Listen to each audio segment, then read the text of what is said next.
আসসালামু আলাইকুম। আজকের গল্প রাহিমের সত্য বলার সাহস। একদিন সকালে রাহিম নামের এই ছেলেটি হাঁটতে হাঁটতে বনের রাস্তায় বের হলো।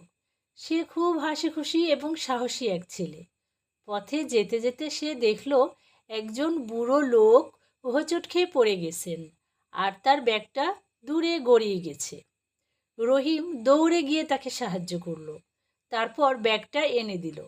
বুড়ো লোকটি কাঁপা কাঁপা হাতে ব্যাগ খুলে দেখল সেখানে কিছু টাকা ছিল, কিন্তু একটা নোট কম। লোকটি চিন্তিত হয়ে বললেন, হায় আল্লাহ, আমার তো এই টাকাগুলো খুব দরকার ছিল। রাহিম কিছুক্ষণ চুপ করে থেকে বলল, চাচা, আসলে আমি ব্যাগটা তুলতে গিয়ে 100 টাকার নোটটা পড়ে থাকতে দেখেছিলাম, কিন্তু কৌতূহল বশত পকেটে রেখেছিলাম। আমি ভুল করেছি, আমাকে ক্ষমা করে দিন। বৃদ্ধটি অবাক হলেও হাসলেন। তিনি বললেন, বাবা, তুমি সত্য বলার সাহস দেখিয়েছ, এটা সবচেয়ে বড় গুণ। আমি তোমাকে মাফ করে দিলাম।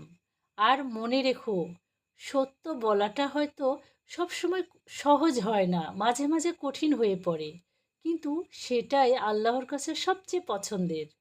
আমরা এই গল্প থেকে শিখলাম, সত্য বলার সাহস একজন মানুষকে আল্লাহর কাছে প্রিয় করে তোলে। সাহস করে ভুল স্বীকার করাই হলো প্রকৃত বীরত্ব। সকলকে অনেক ধন্যবাদ।